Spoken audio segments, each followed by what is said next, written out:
जय श्री कृष्णा दोस्तों, आप सबका अपने चैनल पुण्य धर्म में स्वागत है। आज 7 सितंबर है और भाद्रपद पूर्णिमा है। पूर्णिमा की तिथि धार्मिक कर्म एवं अनुष्ठान के कार्य करने में अत्यंत शुभ मानी जाती है। संपूर्ण वर्ष में आने वाली हर एक पूर्णिमा की तिथि कुछ न कुछ खास विशेषता लिए होती है।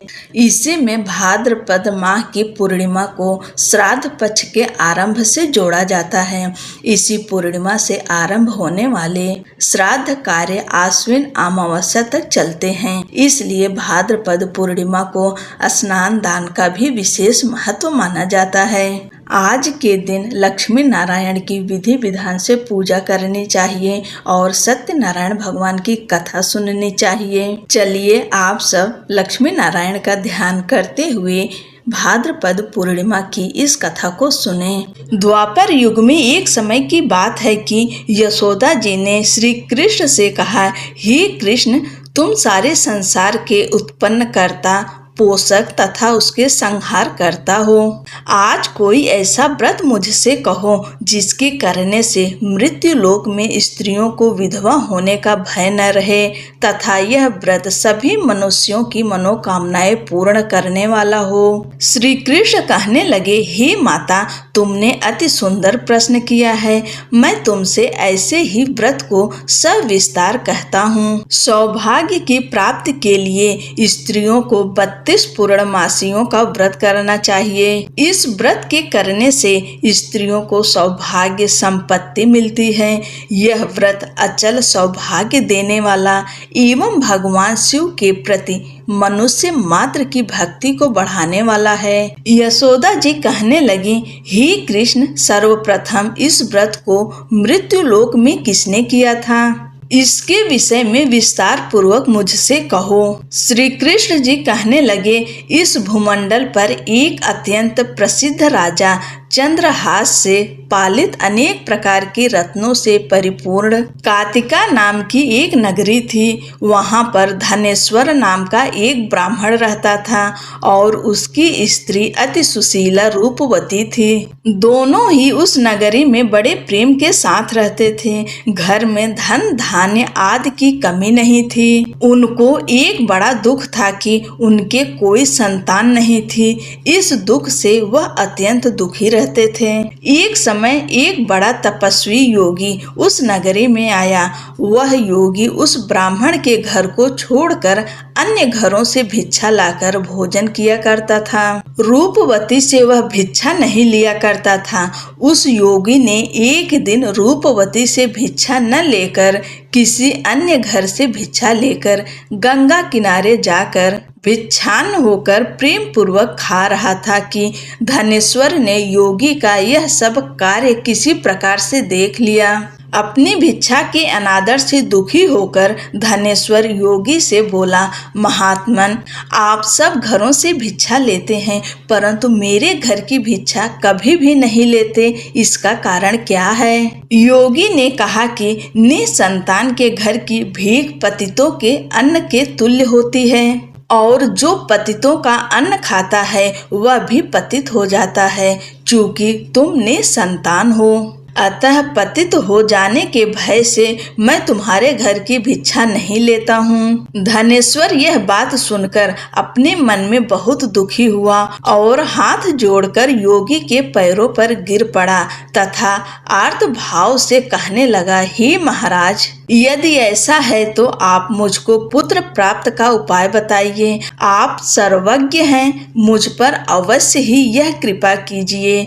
धन की मेरे घर में कोई कमी नहीं है परंतु मैं पुत्र न होने के कारण अत्यंत दुखी हूँ। आप मेरे इस दुख का हरण करें। आप सामर्थ्यवान हैं। यह सुनकर योगी कहने लगे, हे ब्राह्मण, तुम चंडी की आराधना करो। घर आकर उसने अपनी स्त्री से सब वृत्तांत कहा और स्वयं तप के निमित्त वन में चला गया। वन में जाकर उसने चंडी की उपासना की और उपवास किया।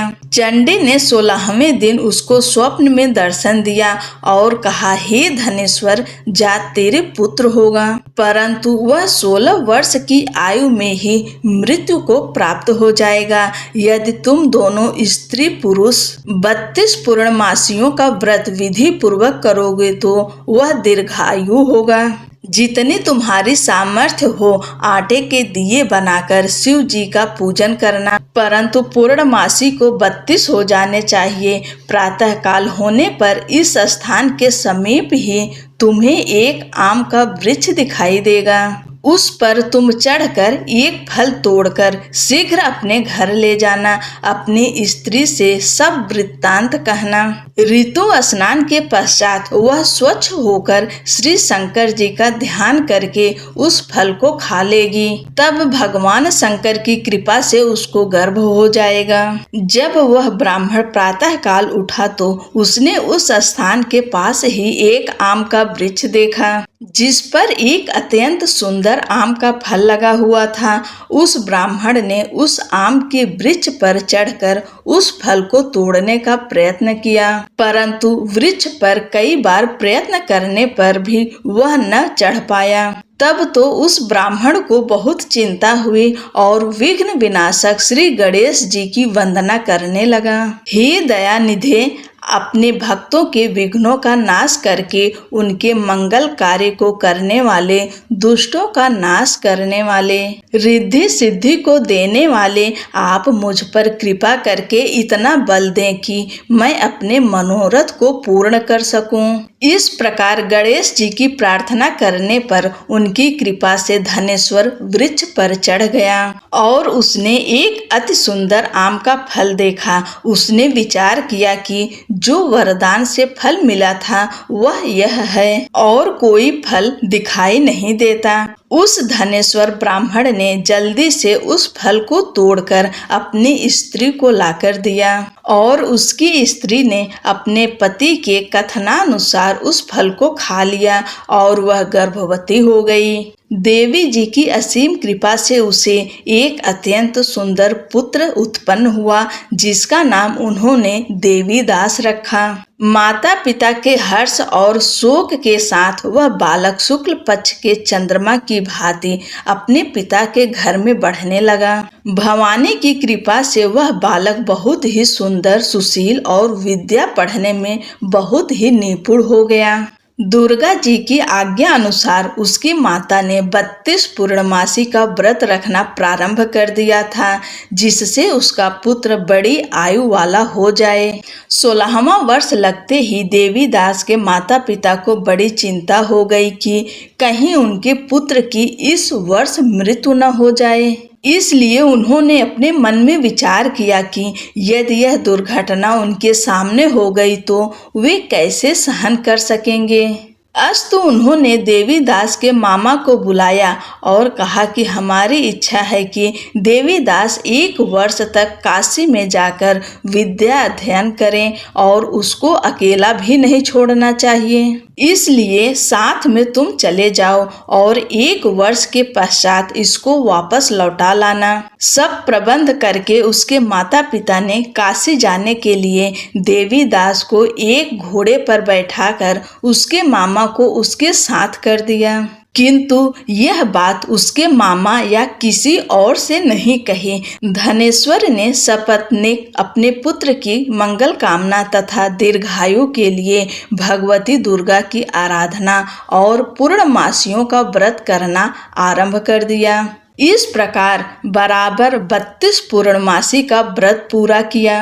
कुछ समय पश्चात एक दिन वह दोनों मामा और भांजा मार्ग में रात्रि बिताने के लिए किसी ग्राम में ठहरे हुए थे। उस दिन उस गांव में एक ब्राह्मण की अत्यंत सुंदरी, सुशीला, विदुषी और गुणवती कन्या का विवाह होने वाला था। जिस धर्मशाला के अंदर वर और उसकी बारात ठहरी हुई थी, उसी धर्मशाला में देवीदास और उसके मामा भी ठहरे हुए थे। संयोगवश कन्या को तेल आदि चढ़ाकर मंडप आदि का कृत्य किया गया तो लग्न के समय वर को धनुर्वात हो गया। अस्तु वर के पिता ने अपने कुटुंबियों से परामर्श करके निश्चय किया कि यह देवीदास मेरे पुत्र जैसा ही सुंदर है, मैं इसके साथ ही लग्न करा दूं और बाद में विवाह के अन्य कार्य मेरे लड़के के साथ हो जाएगा। यह सोचकर देवीदास के मामा से जाकर बोला कि तुम थोड़ी देर के लिए अपने भांजे को हमें दे दो, जिससे विवाह के लग्न का सब कृत्य सुचारू रूप से हो सके।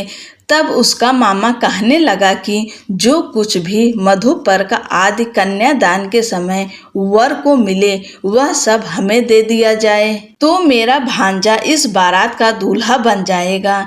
यह बात वर के पिता ने स्वीकार कर लेने पर उसने अपने भांजा वर बनने को भेज दिया और उसके साथ सब विवाह कार्य रात्रि में विधि पूर्वक संपन्न हो गया।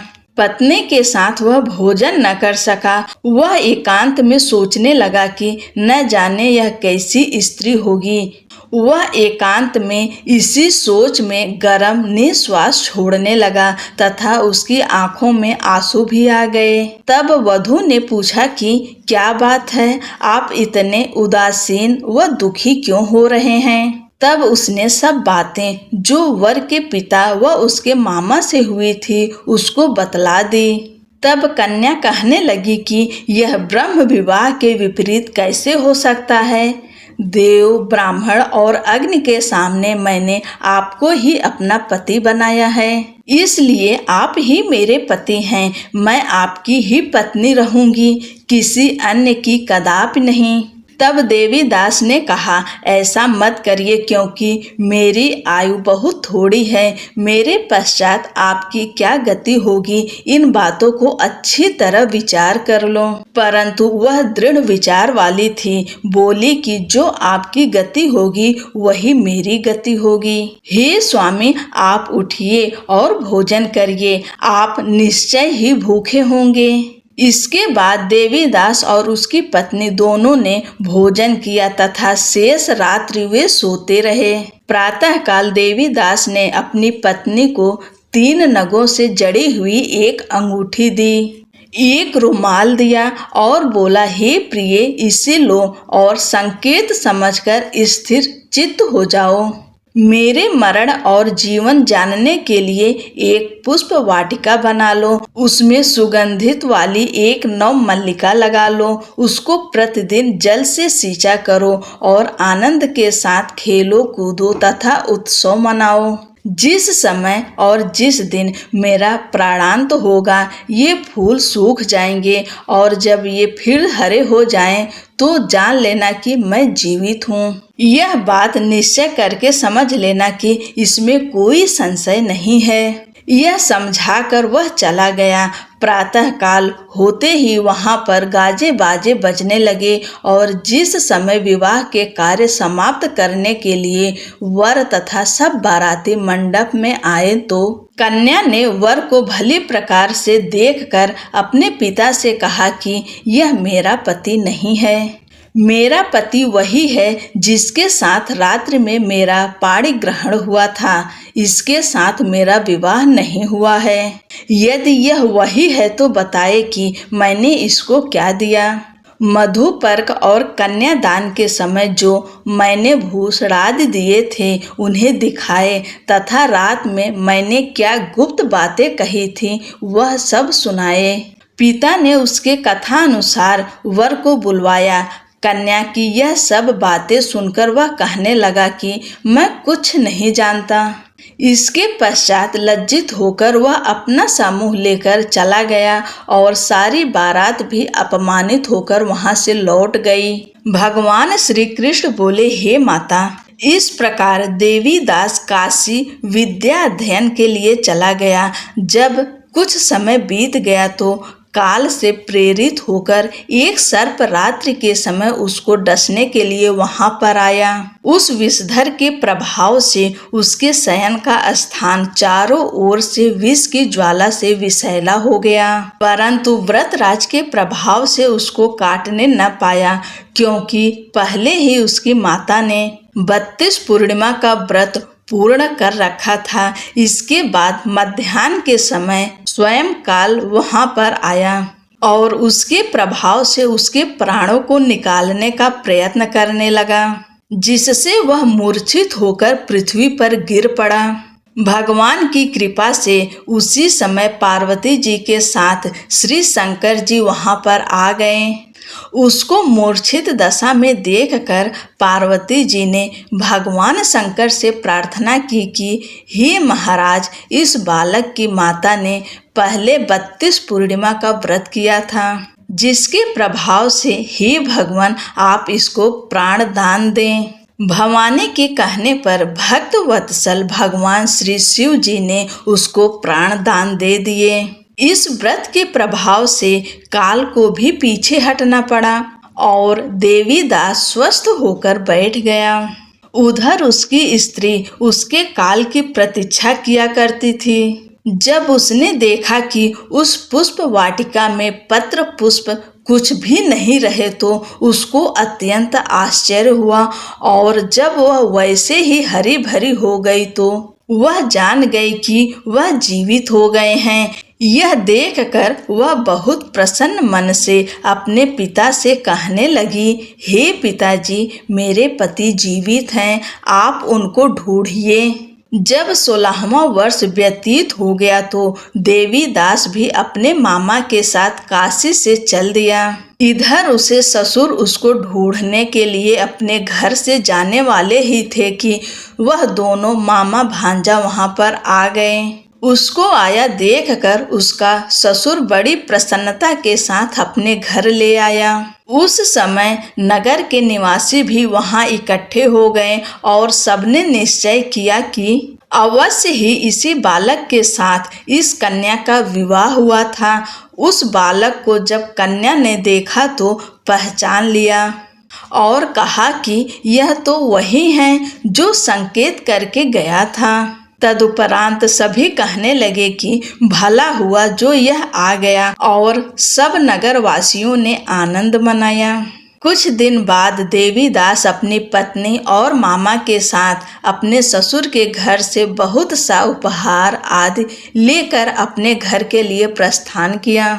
जब वह अपने गांव के निकट आ गया तो कई लोगों ने उसको देखकर उसके माता पिता को पहले ही जाकर खबर दे दी कि तुम्हारा पुत्र देवी दास अपनी पत्नी और मामा के साथ आ रहा है। ऐसा समाचार सुनकर पहले तो उन्हें विश्वास ही नहीं हुआ, किंतु जब और लोगों ने भी आकर उनकी बात का समर्थन किया तो उनको बड़ा आश्चर्य हुआ। लेकिन थोड़ी देर में देवी दास ने आकर अपने माता पिता के चरणों में अपना सिर रखकर प्रणाम किया और उसकी पत्नी ने अपने सास ससुर के चरणों को स्पर्श किया तो माता पिता ने अपने पुत्र और पुत्र वधू को अपने हृदय से लगा लिया और दोनों की आंखों में प्रेमाश्रु बह चले। अपने पुत्र और पुत्र वधू के आने की खुशी में धनेश्वर ने बड़ा भारी उत्सव किया और ब्राह्मणों को भी बहुत सा दान दक्षिणा देकर प्रसन्न किया।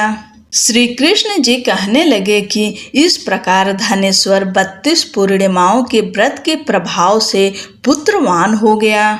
जो भी स्त्रियां इस व्रत को करती हैं वे जन्म जन्मांतर में वैधव्य का दुख नहीं भोगती और सदैव सौभाग्यवती रहती हैं। यह मेरा वचन है, इसमें कोई संदेह नहीं मानना। यह व्रत पुत्र पौत्र को देने वाला तथा संपूर्ण कामनाओं को पूर्ण करने वाला है।